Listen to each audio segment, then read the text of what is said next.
Vicky express में आपका स्वागत है।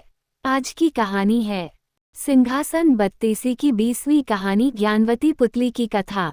19वीं पुतली की कहानी सुनने के बाद राजा भोज अगले दिन फिर से सिंहासन बत्तीसी पर बैठने आते हैं। तभी 20वीं पुतली ज्ञानवती प्रकट होती है और उन्हें रोकती है। ज्ञानवती कहती है, रुको राजन, इस पर बैठने से पहले राजा विक्रमादित्य के इस गुण के बारे में तो जान लो।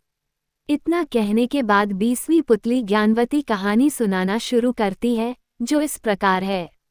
एक समय की बात है, राजा विक्रमादित्य जंगल में भ्रमण के लिए निकले थे।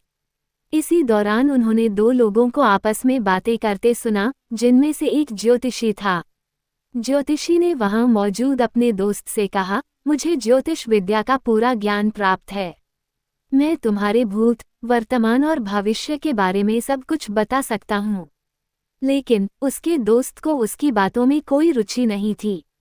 इसलिए उसने ज्योतिषी से कहा, तुम्हें मेरे भूत और वर्तमान के बारे में पूरी जानकारी है, इसलिए तुम ये सब बता सकते हो और भविष्य के बारे में जानने की मेरी कोई इच्छा नहीं है।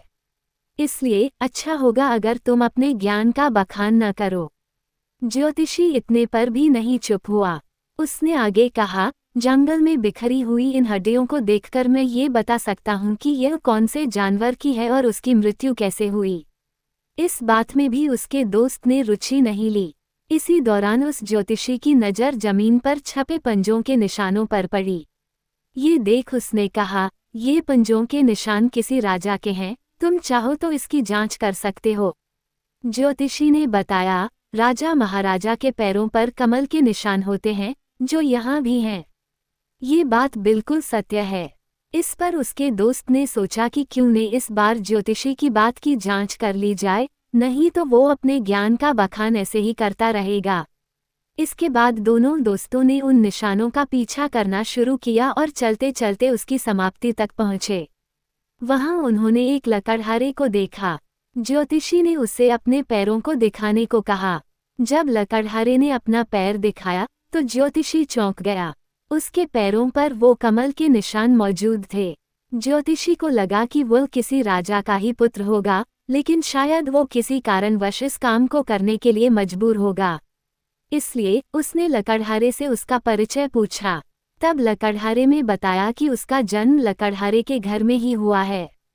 सदियों से उसके यहाँ यही काम चलता आ रहा है। ये सुनने के बाद ज्योतिषी को बड़ा आश्चर्य हुआ। उसका भरोसा ज्योतिष विद्या से उठने लगा। उसका दोस्त भी उसकी इस विद्या का मजाक उड़ाने लगा। इस पर ज्योतिषी ने कहा, ऐसा कैसे हो सकता है, चलो एक बार चलकर राजा विक्रमादित्य के पैरों को देखते हैं। अगर उनके पैरों पर ये निशान नहीं हुए तो मैं अपनी हार स्वीकार कर लूंगा और समझूंगा कि ये सब बेकार है। इस पर उसका दोस्त भी राजी हो गया और दोनों राजमहल की ओर चल दिए। राज दरबार पहुंचकर उन्होंने महाराजा विक्रमादित्य से मिलने की इच्छा जताई। राजा ने दोनों को अंदर आने का आदेश दिया। यहाँ उस ज्योतिष ने राजा से अपना पैर दिखाने का आग्रह किया। राजा विक्रमादित्य ने जब अपने पैर दिखाए तो ज्योतिषी फिर चकित हुआ। उसके बताए अनुसार राजा के पैरों पर किसी प्रकार के कोई चिन्ह नहीं थे, बल्कि उनका पैर भी आम लोगों जैसा ही था। ये देखने बाद उस ज्योतिषी का भरोसा पूरे ज्योतिष विज्ञान से उठ गया। उसने राजा को बताया, ज्योतिष विद्या के अनुसार राजा महाराजा के पैरों पर कमल का निशान होता है, लेकिन यहाँ ऐसा नहीं है। जबकि जंगल में एक लकड़हारे के पैरों पर ऐसा निशान मौजूद है, जिसका संबंध किसी भी राजघराने से नहीं है। ज्योतिषी की बातों को सुनने के बाद राजा विक्रमादित्य को बहुत हंसी आई। उन्होंने उससे पूछा, ये सब देखने के बाद क्या तुम्हारा विश्वास ज्योतिष विद्या से उठ गया? ज्योतिषी ने कहा, जी महाराज, ये सब कुछ अपनी आंखों से देखने के बाद मेरा अब ज्योतिष विद्या पर बिल्कुल भी भरोसा नहीं रहा। इतना कहकर उसने राजा को प्रणाम किया और अपने दोस्त के साथ जाने की आज्ञा ली। तभी राजा विक्रमादित्य ने दोनों को रुकने का आदेश दिया। फिर उन्होंने अपने सेवक से एक चाकू मंगवाया और अपने पैरों को कुरेदने लगे। जैसे जैसे उनके पैरों की नकली चमड़ी हटती गई, कमल का निशान दिखने लगा। ये देखकर ज्योतिषी और उसका दोस्त चकित रह गए। उन्होंने राजा से पूछा, हे राजन, ये सब क्या है? इस पर राजा ने कहा, आप बहुत बड़े ज्ञानी हैं। आपके ज्ञान की सीमा बहुत बड़ी है, लेकिन ये तब तक अधूरी रहेगी जब तक आप इसका बखान करते रहेंगे। राजा ने बताया, जंगल में आप दोनों की बातें मैंने सुन ली थी। वन में आपने जिस लकड़हारे से मुलाकात की वह मैं ही था। ये सब मैंने इसलिए किया ताकि आपको ये समझा सकूं कि एक ज्ञानी को कभी अपने ज्ञान का बखान करने की आवश्यकता नहीं होती। इस कहानी को सुनाने के बाद 20वीं पुतली ज्ञानवती ने राजा भोज से कहा कि अगर आप भी राजा विक्रमादित्य की तरह गुणवान हैं, तो ही सिंहासन की ओर बढ़ें। इतना कहकर 20वीं पुतली ज्ञानवती वहां से उड़ जाती है।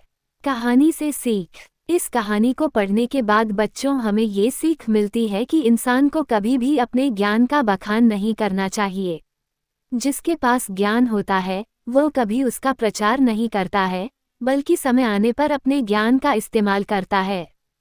सुनने के लिए धन्यवाद। मेरा चैनल सब्सक्राइब करें, लाइक और शेयर भी करें। धन्यवाद।